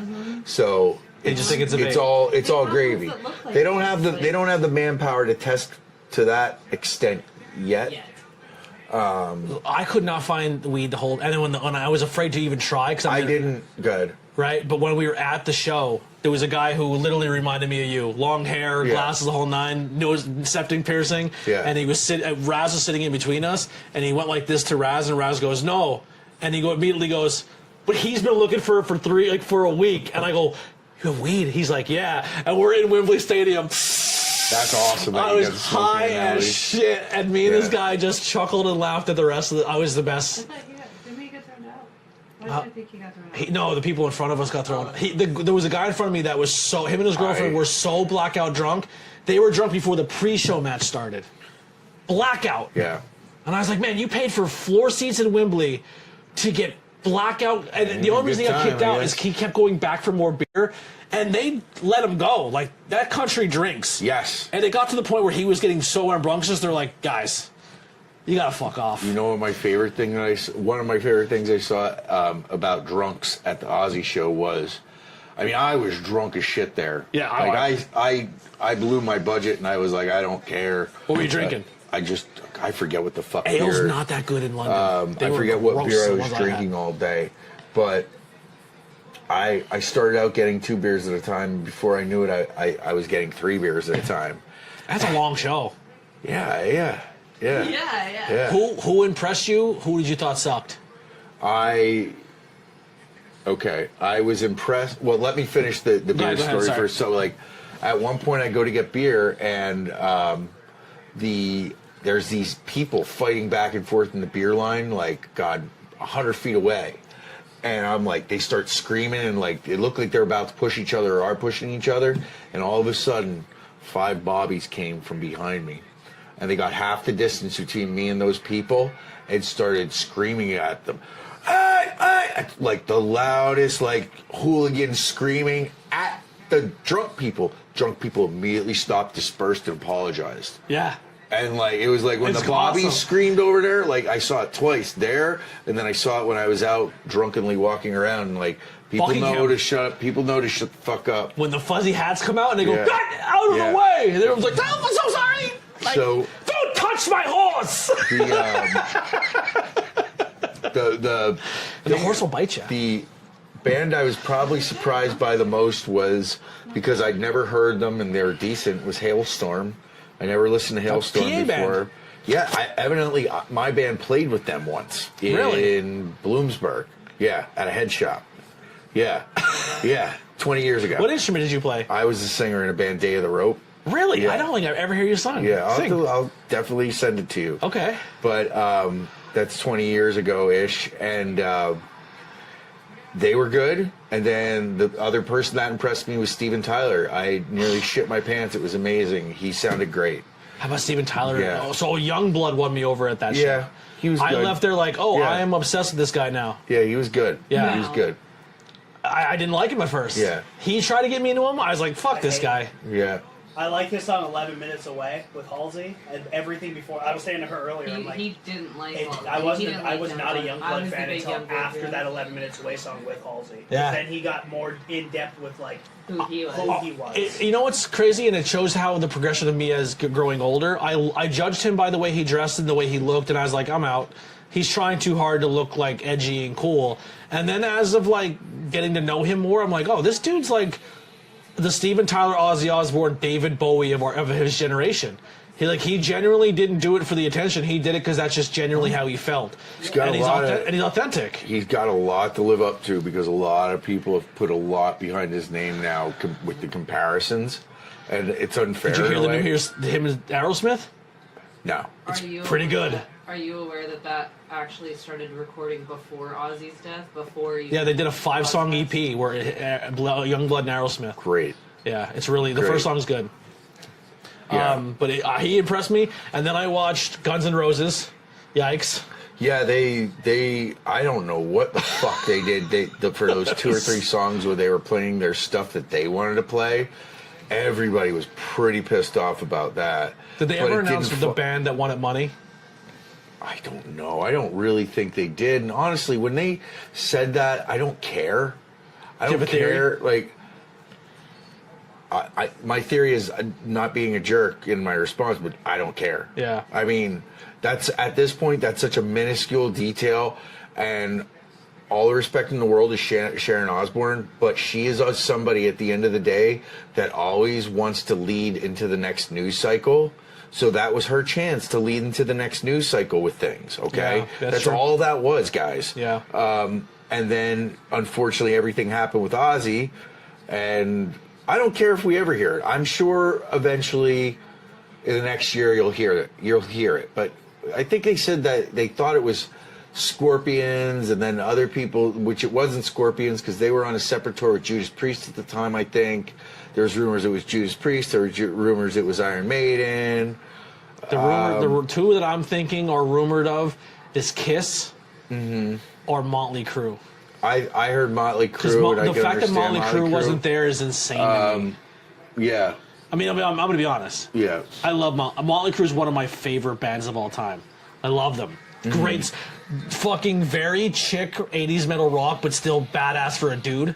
Like they tote that line of like, oh, this is badass, but also like I can get pussy with this song. Yeah, you know what I mean. Well, I personally am glad they worked there. If I never hear Vince Neil sing, I'm good. His voice is terrible, and Nikki Sixx does not seem like anybody I'd want to actually have to be around, even with 80,000 people. That's fair. I've been around Tommy Lee once. Yeah. Back when he did Methods of Mayhem in 2000. And I worked on Ozfest in 2000. I'd never been to an Ozfest. And he actually walked around his big thing with Methods of Mayhem. They released one album, I think, and their single was Get Naked. Hell yeah. That's how like the hook of the song went. Get naked. That's very Tommy Lee. And they had trench coats on, khaki trench coats, and they got naked in the video. That motherfucker walked around Ozfest for like 5 weeks that I saw in a fucking trench coat backstage. Really? And he had a woman with him that looked exactly like Pamela Anderson. That wasn't Pamela Anderson. She had some groupie with him that looked exactly like Pamela Anderson dressed as barbed wire, which was interesting because that was the time barbed wire came out. Really? Yeah. Interesting. So I don't know what they had going on. Yeah. He has a huge penis. Huge. I mean, I watched the tape. Monster. I have it, yeah. Do you have it? Yeah. I have that. I have the Paris Hilton porn. I have the China porns. Yeah. Do you have the Sunnies? I do have the Sunnies, yeah. The backdoor. All of them. How many is there? Well, there's the I thought there was only 2. There's the original tape, and then there's the Vivid movies. Yeah. Fun fact about this China tapes. You wish it was China when you wanted to see China. Not China, Sunny. You wish it was Sunny when you wanted to see Sunny. The video versions of Sunny, it's like, oof. Yeah. I worked a show with her right before she went to jail. Oof. And I'll tell you right now, she still had it. She killed it. She on the microphone. She's so good. Okay. I think I think a lot of people hate on her because of her attitude, but I also don't. I kind of condone her attitude because being a woman who was getting over the way she was in that male-dominant industry where they were like, dude, they were pissing and shitting and puking in buckets and dumping on her head and shit. Like she went through it, and I personally think as her and Candino had an open relationship or had something they were both into. I don't think Candino didn't know that things were going on. I think it was part of their thing. I don't think Chris Candido deserved what happened to him, but I also don't proclaim to know what their situation was. I know people that were friends with him that say that he was a good guy, and that's all they'll say. I think that wasn't there people saying that like they feel like there was times where they went to their Chris and Sonny's house and Sonny came in the bedroom and tried to make moves on him and they swore that Chris was watching from the other room. Well, I don't know. I've heard that in shoot interviews, but with no judgment. If that's what you're into, cool. No, that's fine. But I think they loved Chris so much and hated her so much that they try to diminish her more. It was a different time, as we always say when we get old. But it's true. I mean, like the 90s. Think about how hard it was for a beautiful woman not to be objectified in the business at that time. Impossible. Yeah. And then, doing what she did, okay, so she slept around. Big deal. The people she slept with wanted to sleep with her, and it wasn't a big deal to Chris. He knew about it. And she wasn't banging fans. She was essentially with her coworkers that she was on the road with the whole time. Yeah, so that's kind of what the wrestling culture. So we love to talk about it as nerd fans, but like, it's a lot we don't understand about the interpersonal relationships of people that we were never really friends with anyway. Absolutely. Yeah. Wild sidetrack. But anyway, in this movie, they kill people with sharks. So I think for the most part, we wrapped up the movie. She gets back on the boat. The whole time too, at the very end, I'm thinking, okay, how do we end this cheesy movie fun? I thought this big megalodon would have just came up and fucking because the chance of Bruce coming back was zero, because they show pretty much his head in the water and he's chomped up, he's gone. Yes, which is why the whole talk of the prequels before is that, you've already set forth that he's dead. Yep. I did find an interesting parallel that he did it. You were talking about parallel to Jaws before. The whole handcuff to the bed frame and her having to bite her thumb off, I was like explaining, I was like, that's very Saw. Yeah. And Sam was like, what are you talking about? I was like, well, Cary Elwes cut his foot off. I pissed myself laughing in the theater when that scene was happening, because the acting was so bad. He was so fucking sad. But the guy who's reacting to him doing it made the scene funny, because he's like trying to pretend to puke but cry at the same time. He's like, and I'm just like, because that was around the same time too where Final Destination was big, and we used to go to the theaters to Final Destination to laugh up how crazy the death scenes were. So that guy that you're talking about, Lee Wanell, he's one of the co-writers of Saw, but I think he also wrote The Conjuring and Annabelle and all them shits. Yeah, he's a very accomplished writer. Movies. I just hate the premise. Oh, yeah. I don't like the Warrens. I think they're con artists. Oh, they are. Yeah, which is great. And I think Matt Rife is even worse than they are right now. I think the whole thing is great. I think it's great that there's shitty, bad horror movies made about these frauds that half of America is going to buy into it. Yeah. And now everybody's going to get... It's kayfabe. Yeah, and now everybody's going to fall into it because of Handsome Squidward even more. So the best part is about this new Conjuring movie that's out, my supervisor at work grew up around the block from where this fucking place was with these kids that are the basis of this movie. And he's like, yeah, I used to ride my bike all the time in front of that house and be like, that's the haunted house, we have to ride our bikes extra fast. In Pennsylvania. It's in Pittston, dude. Yeah, Pittston. It's in Pittston. What would they call it? Devil's Gate or something like that? I think it Hell's is. Gate or something? Hell's Gate, I think it is. But I'm interested to watch that movie and then to talk to my supervisor at work and then tell you all about what a giant entire crock of shit it is. Yeah. Well, what was the one that happened in Britain where people in Britain were like, we have them on videotape faking the whole thing?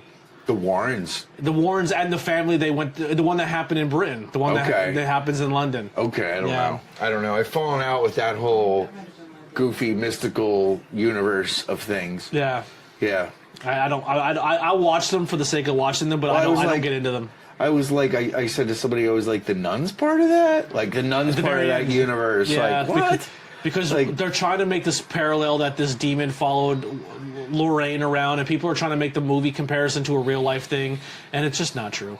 Just simply not true. They're just trying to... The Warrens the Warrens are like Paul Bear dead, like still working. You know what I mean? Like Paul's like, oh, use my death in storyline. Throw my ashes in Undertaker's face. Yeah, like it's my favorite thing. I loved Paul Bear as a kid. I like when I was in high school, I got to meet him a bunch of times, and I can still recall what Paul Bear's voiced to me and my buddies when we were like 17, 18 was. He walked out.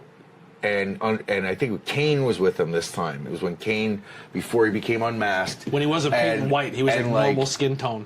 Yes, Kane would sign, but Paul Bearer would sign too. And I remember walking up to the trunk of the car, and we're like 5 feet away, and he goes, "All right, boys, now just give Kane his space. You know him. He's crazy." And he said it like, and we just started, me and my friend John, busted out laughing. We're like, he gave a shit enough about us kids to keep kayfabe going, but he was always super nice. He would always be like, "I have sons your age," there you go. When he's inducted in the Hall of Fame, the two guys who do it, his sons, he loved those boys. What did you think of Kane's horror movies? See No Evil. I think I've seen one of them. I've seen part 1. I don't remember. I think I watched part 2. I liked part 1. Did the Soskas do those movies? Did they write them? Jen and what's her name? Soskas? Maybe. They're twin sisters that are horror writers. I think they wrote them. Part 1's good. Okay. You never seen it? Maybe we'll put that on the If list. I have, we should do a rewatch because it's been a while. They're good. Okay. They're fun. They're fun movies. All right, so this movie's pretty much done. I do like the prequel idea where maybe you show some of the other tapes. Now, those movies, there's no happy ending. He gets away. But maybe just to dive in a little bit of who he was as a person. How he became the way he did. I'm cool with keeping this a franchise to learn more about him. Yeah. Find out more about the culties. I'm definitely into that. What do you give this as a scale of 5? What are you giving it? Sharks? How many sharks? I give it 3 sharks. 3 sharks? Yeah, I would watch it again. I would recommend it to people to watch if they wanted to see something new.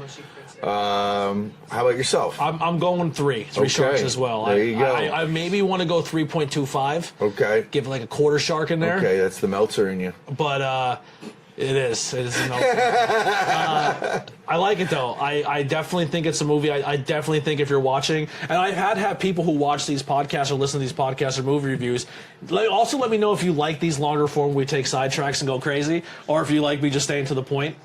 And I'll do a mixture of the two when it comes to movie content. But I do like these conversations, so even if you hate this, go fuck yourself. I'm doing it because I make content for me and not this fucking 16 of you who don't tell anybody about it. Fucking suck it. Not joking. Anyway, I would definitely recommend it. This is a movie kind of like Late Night with the Devil. Have you seen that yet? Where I didn't think I was gonna like it as much as I did, and then after I watched it, I'm like, that was a lot of fun. Mm-hmm. And it was like an hour and a half, and it felt like it flew by. Yes, I agree. Late Night with the Devil. I thought that was good. I like this a little bit better. To be honest. Yeah. I liked it a little bit better.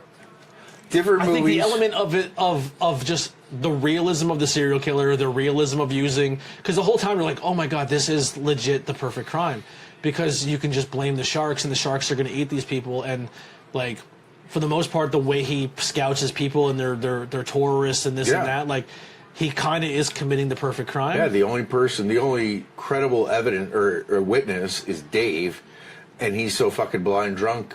Obviously, or half-witted, that it doesn't matter until... And he's definitely not in on it, because he does get killed, because as soon as he finds out that there's something going on, Bruce immediately offs him. Yes. Yeah, so he's not in on the whole plot. He's definitely getting him a 5th every time he gets a 5th. Yeah. Maybe like his drunken stupidness is actually giving him a heads up of like, hey, people are snooping around. Yes. You know what I mean? I think that's what helps him too, because Bruce actually saves Bruce from Moses because he hits Moses in the back. Mm-hmm. So let's kind of mull over some ideas here. What's a possible movie you want to watch next? I know we talked about we both haven't seen a good chunk of movies. Or do you want to do like you pick this one, I pick the next one, or flip back and forth? I'd be up for doing Weapons next. You want to do Weapons? Yeah. All right, I'm cool with that. We can do Weapons. I don't know the premise of Weapons. I'm going to be honest. So I know very little. I saw it, but I like going in. Can I read as little? Yeah, as blind. Can I read the cliff notes? Yeah, all right. Go ahead. When all but one child in the same class mysteriously vanished on the same night at exactly the same time, a community is left questioning who is behind their disappearance. That's all we know about it. So missing children, and children in horror movies are always fucking scary. Yes. Yeah. I can watch a TikTok of like little kids laughing, and a little kid laughing is joyous and it's a funny thing, especially when they belly laugh. You're like, oh, that's amazing. But if you're in a dark room and you hear that same laugh, it's a completely different vibe. Not me. I'm gonna be like, come tickle me. I don't know why this memory just flooded into my brain, but we're 11 years apart. Me and my brother, who's off camera, he's home from the military. 11 years apart means I was like, it's like raising another kid. Like I wasn't like a brother at some points. I was like almost like raising or watching a kid grow up and doing a whole different experience of not having a brother that's like the same age or a year or two younger. But I remember he had a fucking Elmo doll that was light activated, that when it seen the light, it would go, peekaboo. You know how fucked up that was when you come downstairs and flip the light on and a fucking stuffed animal talks to you when the light hits it?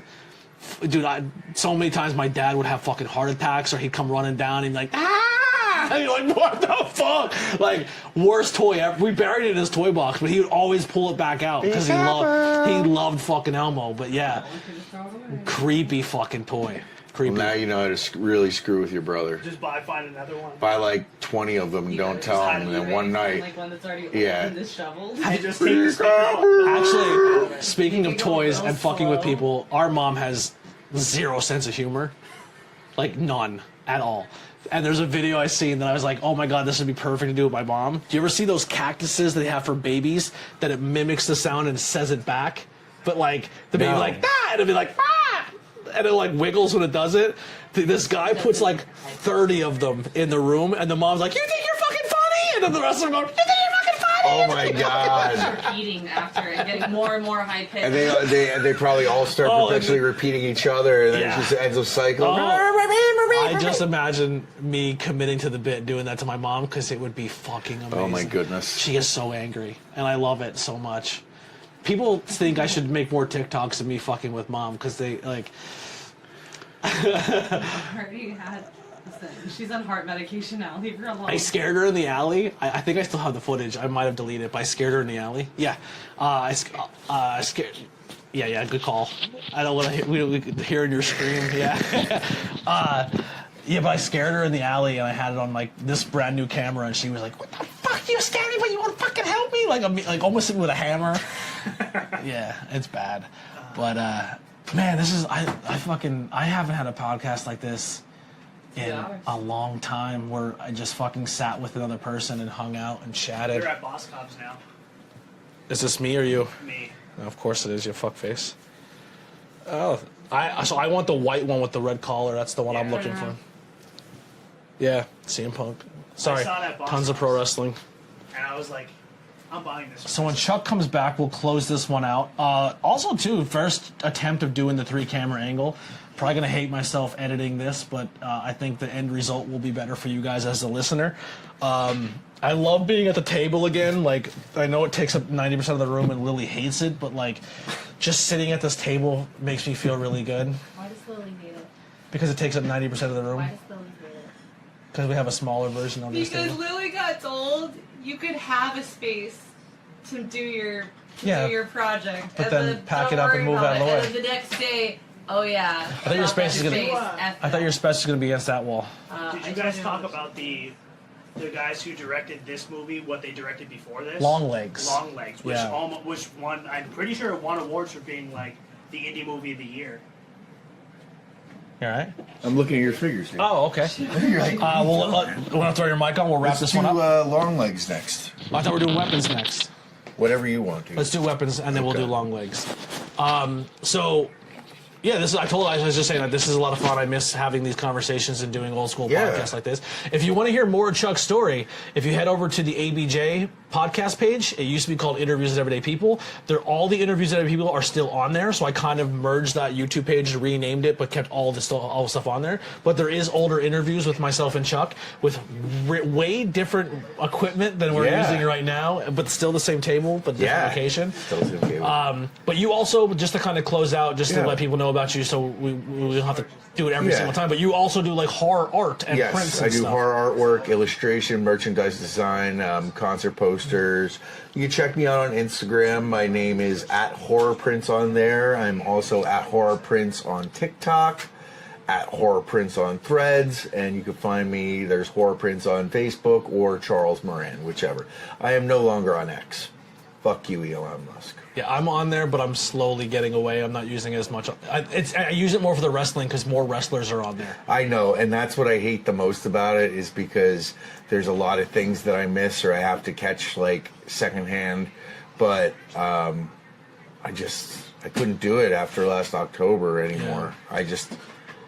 Yeah. But thank you for having me. I look forward to doing it again in the I future. will tag Horrorprints on all Yes. of the clips and stuff that we put out of this, so people can easily say, "Oh, Michael, I'm gonna pretty much tag your Horrorprints again." Yeah. I'm cool with that, and then people can go and support your art. Dope poster behind you. Yeah, it's hard to see from here, but there's a poster of that he did for Fightertainment. Yes. I do have another print I will show on the next podcast. It is upstairs. I still am trying to get it framed. I want to frame it and put it here. Okay. But I have a print that he did of The Exorcist, and it's one of my favorite pieces of art ever.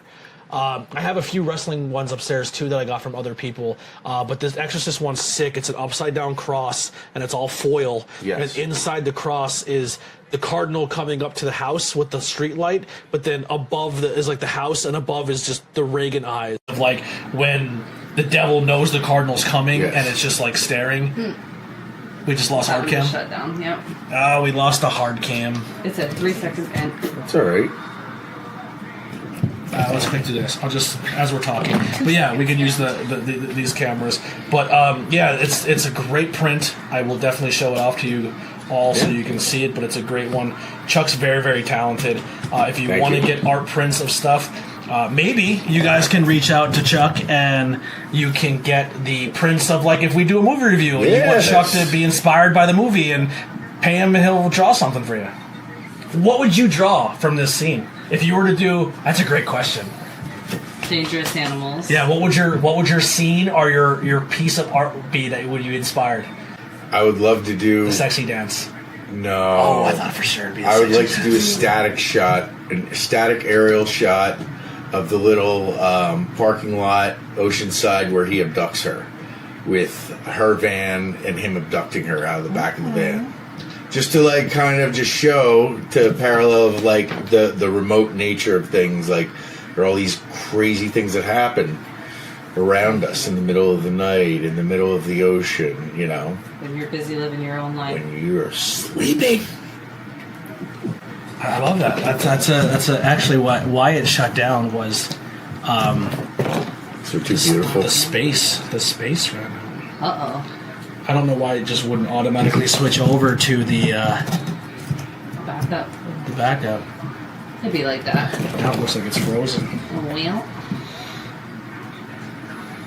You know what else would be cool, Chuck? If you did, like, almost a Jaws, like the Jaws poster, right? How they have the giant shark, but then a scene within it. Yeah, That'd be cool. that would be cool. Like her looking at the shark under the water, but then another scene within the shark.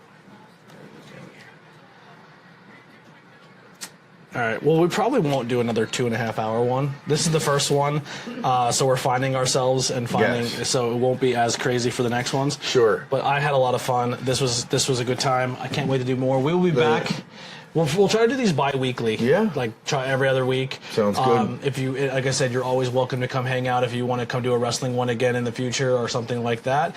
But for now, we'll see you guys next time on Not Cool in High School Horror. Here's some music by the Conversated. Make sure you check out the links below to follow us both on all social media. If you made it this far and haven't hit the thumbs up or subscribe or leave a 5-star review, what the hell's wrong with you? 5-star. Do it. 5-star. Fucking do it. Help us out. We're trying to grow. Just do it. All right. Bye.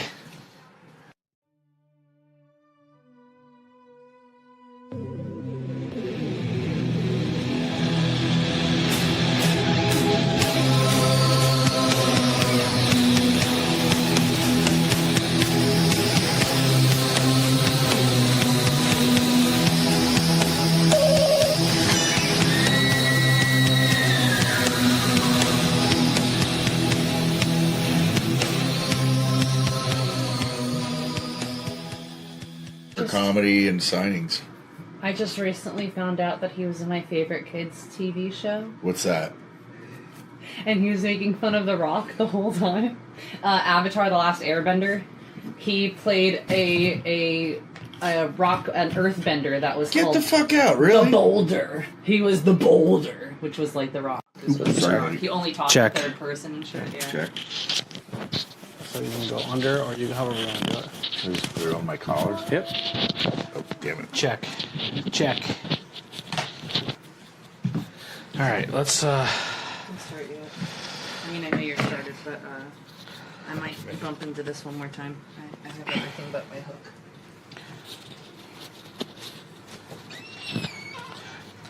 when I'll talk about it on the thing. I want to save some for the camera. Oop. You all right? Damn, dude. You're good. They're made to take a beating. And I'm blind without my glasses. But then when I have them. Jinkies. You find it? It might be on your chair. Like I heard it hit the steel of the chair. Oh, yeah. Damn, it has a magnet on it. Okay. Yeah. Okay. So yeah, if you pop that magnet off, Yeah. like this, take the magnet off the back, put the microphone So I didn't even realize there was a magnet. Yeah, so you pop the maybe the magnet fell off. Is it on your chair? It's a little. It looks like that. Yes, it is. Okay. So you put the mic underneath your shirt and then the magnet on top of your shirt. I got you. Is that okay? Yeah. Direction of that? Oh, that works too. Okay. If you want to hide it more, you can put it underneath your shirt like this too. Whatever you were comfortable with. It's okay. Picture. Yeah. So essentially, what I want to do. What? Did you already start? No. I mean, we're recording, but. Fix your hair. Separate your hair, part your hair or something, because you had it like half pushed back and half not, so we're just kind of doing it. But I want to do this more often. I think in person is more fun because I want to bring that old vibe back of the podcast, like of like being at the table and everything. Sure. But like, I don't know how if this drive was a pain for you or if this Not really. But if you want to do this every other week or something, however you want, we'll just pick a movie. We can pick one out when we leave today. If you need access to stuff, let me know. I do have a shit ton of streaming services. Okay. I liked that AMC Plus because I got the free trial to watch that, so I'm cool with that. So AMC Plus, also if you get the Plus version, you get Shudder for free. Oh, really? Shudder's included in something else. So I was subscribed to Shudder, then I went and seen AMC Plus on my Amazon,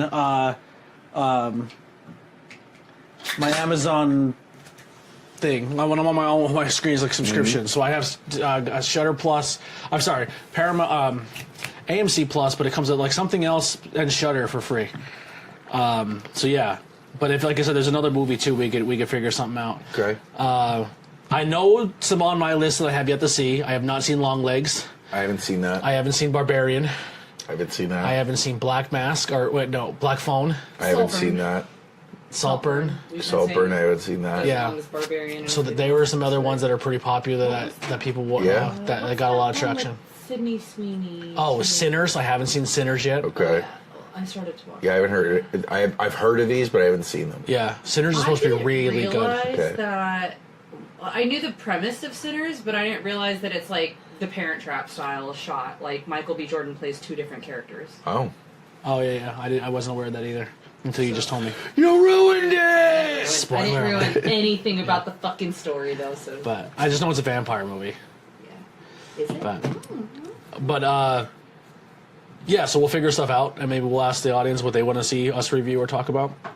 The only one that we can do, and if you want to like stay co-host and be here, like stay claim of it, I'm all for it. But when we do go watch Terrifier 3, I'm going to do that with Courtney. Yeah, you said you want to do those with Courtney. Yeah, but you're if you want to jump in as like co-host permanently, like you're more than welcome to do so, and like we can do it remote, we can do it here. But you're definitely somebody I would love to chat horror with and watch horror with, because I think you really like horror, but also you're also not very like everything sucks. You know? No, what I mean? no, I'm a 10-minute drive down 81. Yeah. Here, so it's not bad. You know. Yeah. And if you hate the logo and want to chuck it up, I'm cool with that too. The Not Cool in High School Horror. I have it just looking like an old school black and white matinee screen. Mm-hmm. That's kind of where I was going for. I'm just looking at the cast, so don't mind me. Yeah. So I didn't know who Ja Courtney was until I looked up later. He was the killer. Yes. Captain Boomerang in Suicide Squad. That's why he sounded familiar. Okay. But he looks like Tom Hardy and Phil Insane. Yes. He's in Terminator Genesis. He wasn't in.